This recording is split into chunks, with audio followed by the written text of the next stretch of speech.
Close your eyes for a moment and imagine standing alone in front of an abandoned hospital in the English countryside. No traffic, no wind, no voices, just a massive stone building staring back at you through broken windows like hollow eyes. Now imagine the front door slowly opening, even though no one is inside. In November 2019, 3 friends, Daniel Harper, Michael Reeves, and Sarah Whitmore, traveled to northern England to document abandoned locations for their small online channel. They weren't ghost hunters. They didn't believe in the paranormal. They simply liked exploring forgotten places. That weekend, they found Blackamoor Hospital. Blackamoor Psychiatric Hospital had been closed since 1994 after multiple allegations of misconduct and unexplained patient deaths. Official records said the building was unsafe. Locals said something else. They said the hospital never emptied. The structure stood isolated beyond a narrow country road, surrounded by dead trees and rusted fencing. The iron gates had collapsed inward years ago, as if something had pushed its way out, rather than kept people from entering. Daniel filmed everything. "Just an old building," he said while stepping through the cracked entrance doors. Inside, the air felt heavier than outside. The temperature dropped instantly. Dust floated in thin beams of grey light pushing through shattered glass windows. The reception desk still held scattered files, patient records, names scratched out, dates incomplete. Sarah found something strange first. A wheelchair in the center of the hallway, facing the wall, perfectly positioned, as if someone had just stood up. Michael laughed it off. Probably kids messing around. But the wheels were thick with dust, except for the floor beneath them, which was clean, as if it had moved recently. They continued forward. Their footsteps echoed too loudly in the corridor. Hospitals are supposed to feel sterile, but this one felt aware. Room 104 was the first ward they opened. Metal beds lined the walls. Leather restraints still hung from the frames. The wallpaper peeled in long strips like dried skin. Daniel's camera microphone picked up something none of them heard in real time. Breathing, slow, measured, not theirs. They discovered the chapel next. Every psychiatric hospital once had one. Wooden pews, a cracked crucifix, faded hymn books on the floor.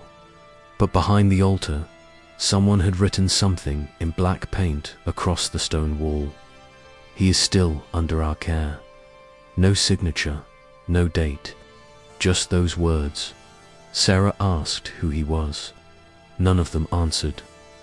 As they moved deeper into the building, the layout became confusing. Hallways didn't connect the way they should. Doors led to rooms that shouldn't exist, according to the blueprint they downloaded earlier.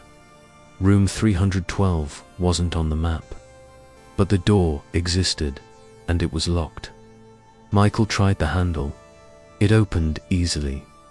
Inside, the room was spotless.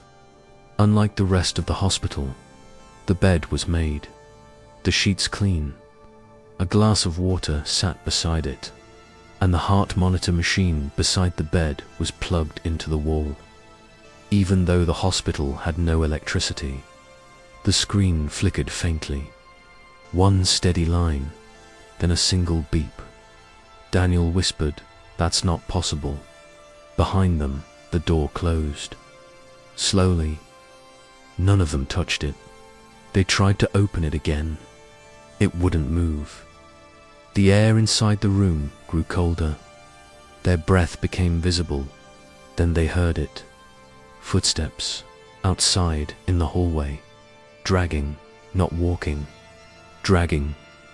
Sarah began praying quietly. Michael banged on the door.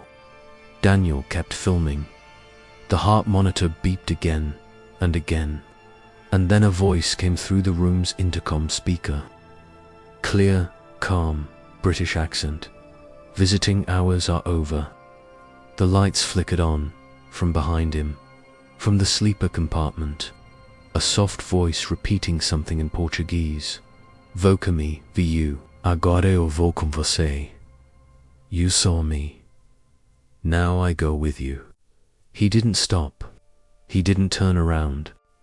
Bright white hospital lights, blinding, then darkness again. When the lights returned, Sarah was gone. Daniel and Michael screamed her name. The door unlocked by itself. They rushed into the corridor, empty, silent. Her camera lay on the floor, still recording. Later, when reviewing the footage, they saw something that made Daniel physically ill. Behind them, reflected in a cracked window, stood a tall man in a doctor's coat, watching, face pale, eyes completely black, smiling. The footage from Sarah's dropped camera was worse. It showed her being pulled backward into room 104 by hands that weren't attached to any visible body. Her last words were whispered. "He says I'm the next patient." Michael ran. He left Daniel behind in the confusion. Daniel searched for Sarah for 20 minutes alone, or what felt like 20 minutes. His phone clock showed 3 a.m., but when he later checked police records, they entered the hospital at 11:40 p.m. Time had collapsed inside.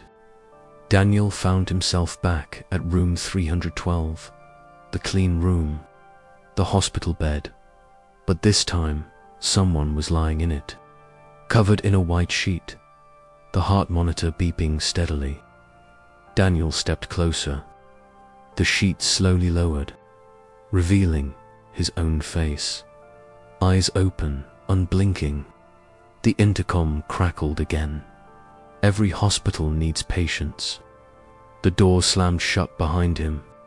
When police arrived 2 days later, responding to Michael's frantic report, they found no trace of Sarah, no trace of Daniel. No footprints, no cameras, nothing. Room 312 did not exist.